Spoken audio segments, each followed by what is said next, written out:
We thought we knew how much money the Toronto Blue Jays were spending this offseason, but we were looking at the wrong ledger. Forget the colossal guaranteed contracts for Dylan Cease and Kazuma Okamoto. The true sign of their desperation for a ring wasn't a signing at all. It was a flight log.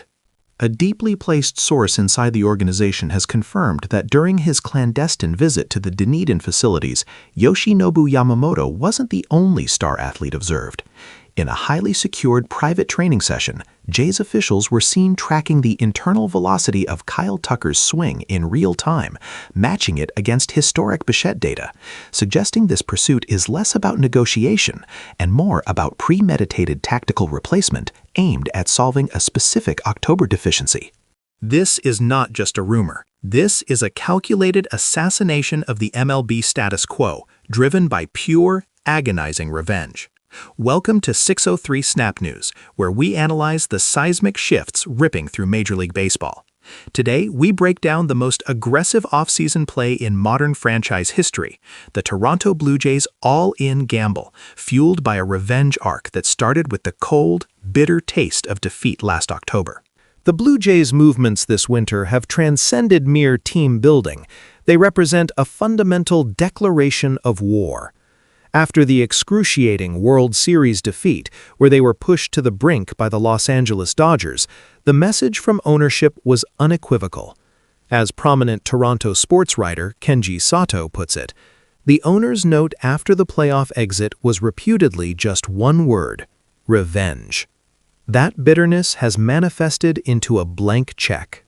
We're talking about a franchise that has committed well over $500 million in guaranteed contracts to shore up their lineup and rotation, bringing in the likes of Japanese slugger Kazuma Okamoto on a 4-year, $60 million deal, and then immediately following that up with the earth-shattering acquisition of ace-level stability in Dylan Cease for 7 years and $200 million. A staggering sum that suggests the priority is stability and depth rather than a single dominant ace. Add to that the savvy, high-leverage bullpen additions like Cody Ponce and Tyler Rogers, and you see a team that is not just patching holes, but constructing a fortress. But even this fortress lacks a true keystone, a generational bat who can deliver consistent 1.000 OPS performances in the clutch. That keystone is Kyle Tucker. Tucker, a 28-year-old superstar, is perhaps the most complete offensive player available on the market, consistently delivering a 30-homer, 20-steal, 850-plus OPS floor. If the Blue Jays, who already boast Bo Bichette and Vladimir Guerrero Jr., add Tucker to the middle of that lineup, they instantly transform from a very good team to an absolutely terrifying offensive juggernaut. But this level of aggression immediately draws the inevitable counterargument. Doesn't this destroy team chemistry, stifle prospect growth, and hamstring future financial flexibility? This is where General Manager Ross Atkins' calculated remarks truly expose the depth of the Jays' strategy. When asked about further acquisitions, Atkins carefully stated, "We are satisfied with the current roster. Further additions could potentially limit opportunities for players we currently view as highly valuable major league assets." On the surface, this sounds like prudent management, a nod to preserving young talent. However, Atkins immediately followed that sentiment with the critical caveat: the support from ownership has been consistently massive. This is not a man satisfied with his roster. This is a man strategically managing expectations while simultaneously confirming he still holds a fully funded war chest. He is signaling to the market, and crucially to Kyle Tucker's agent, that the budget is effectively limitless if the right opportunity arises. Many pundits, especially those in New York, argue that the Jays are simply overreacting to the Dodgers' success, engaging in a financial arms race they cannot ultimately win. But that perspective completely misses the immediate, existential conflict facing Toronto. The true enemy, the ultimate obstacle, is not the Los Angeles Dodgers, it is the American League East. The AL East is the true crucible of modern baseball, boasting the highest cumulative division win percentage, a staggering 540 of any division last year. To survive the 19 games against the Yankees, the Orioles, and the Red Sox, the Blue Jays need redundancy, stability, and sheer star power. Analyst Maria Rodriguez recently quantified this urgency, stating, if the Blue Jays land Tucker, their projected team WAR jumps from 48.5 to 55.1, a margin that mathematically flips them from a third-place projection to the first-place projection in the AL East.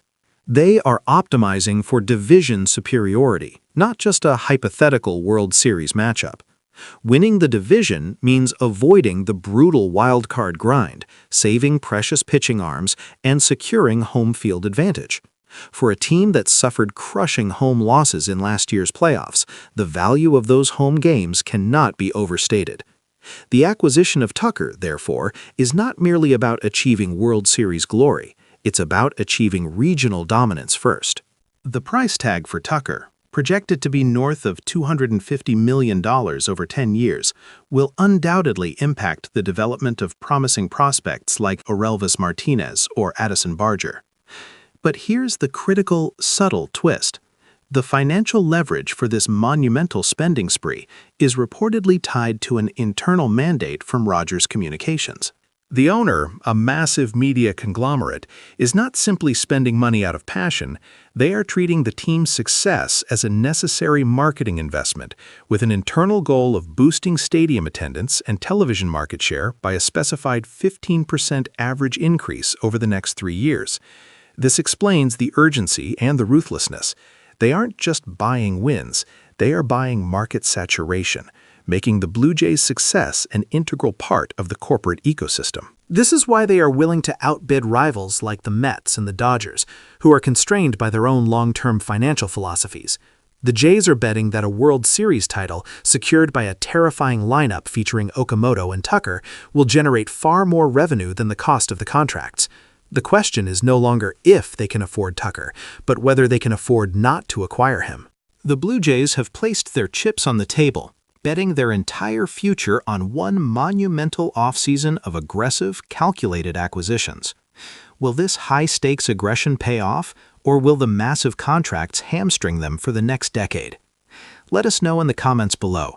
If you were Ross Atkins, would you risk the farm and the future cap space for Kyle Tucker, knowing the existential threat posed by the AL East? Like, share, and subscribe to 603 Snap News for more deep dives into the baseball war zone.